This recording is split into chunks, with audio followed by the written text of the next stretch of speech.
Welcome to astrologymission.com।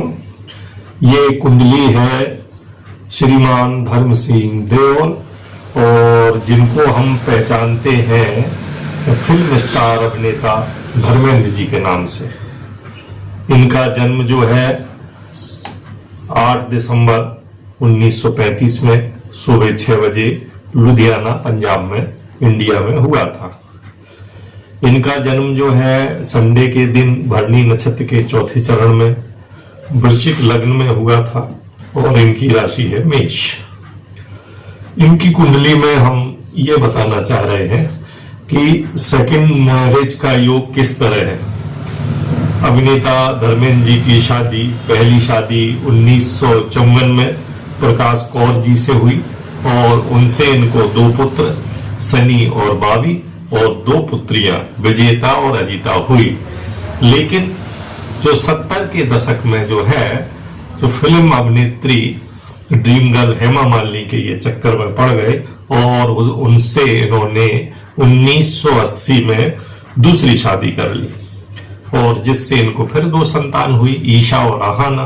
तो इनकी कुंडली में क्या दूसरी शादी का योग है, ये बात हम इस कुंडली में कवर कर रहे हैं। तो इसके जो है सेकंड मैरिज का जो योग है ये हम कृष्णमूल पद्धति या केपी सिस्टम से बताने जा रहे हैं। इसमें जो है दूसरी शादी का योग जो है, दूसरी शादी का जो योग कारक है वो बुध ग्रह है, मरकरी ग्रह है और ये द्वि स्वभाव ग्रह है। इसकी दोनों राशियां मिथुन राशि हो या कन्या राशि हो और गुरु की 2 राशियां धनु राशि और जो है मीन राशि, ये 4 राशियां द्वि स्वभाव राशियां हैं। यदि इसका संबंध इससे हो जाता है तो दूसरी शादी ये करा देता है।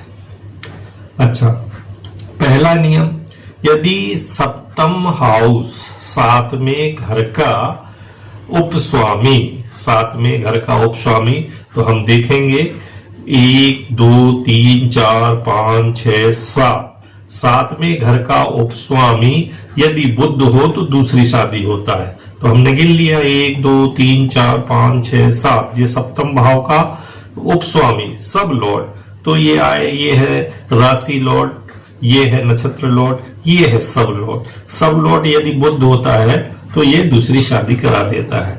तो इनका सब लॉर्ड बुध है, मरकरी है, तो इनकी दूसरी शादी हो जाएगी। इसके बाद जो कहा गया है यदि, तो ये पहली शर्त ही क्लियर हो गई। दूसरा नियम कहता है सप्तम भाव का उपस्वामी, तो यहां सप्तम भाव का उपस्वामी ये बुध है, जिस ग्रह के नक्षत्र में हो। तो ये बुध किस ग्रह के नक्षत्र में है, तो बुध का हम ये देखेंगे, ये बुध है जो है इसका नक्षत्र भी बुध है। ये नक्षत्र है, ये साइन लॉर्ड है, नक्षत्र लॉर्ड है, सब लॉर्ड है, सब लॉर्ड है। तो इसका जो है सप्तम भाव का सब लॉर्ड का स्टार लॉर्ड भी बुध है। तो ये कहते हैं यदि ये बुध जो है, इस बुध जिस राशि में हो उसका स्वामी यदि द्वि स्वभाव राशि में हो, तो बुध जो है वृश्चिक राशि में है और वृश्चिक राशि का स्वामी मंगल द्वि स्वभाव राशि धनु राशि में है, तो फिर ये दूसरी शादी करा देता है। तो ये इसकी दूसरी शर्त भी पूरी हो गई।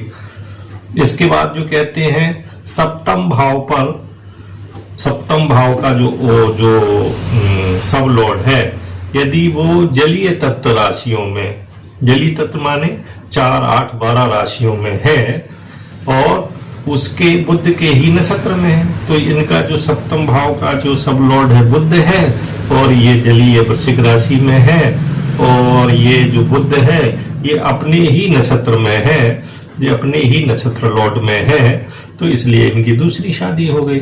तो इस प्रकार हम कुंडली में देखते हैं कि, और यदि इसका संबंध जो है उपलॉर्ड का संबंध किसी भी तरीके से सप्तम भाव से हो जाए, दूसरे भाव से हो जाए और 11वें भाव से हो जाए, तो आप देखेंगे दूसरे सप्तम भाव में तो बुध की दृष्टि ही है और जो है 11वें भाव का वो मालिक ही है और बुध जो सब लॉर्ड जिस राशि में बैठा है उसका स्वामी जो है द्वि स्वभाव राशि में बैठा है।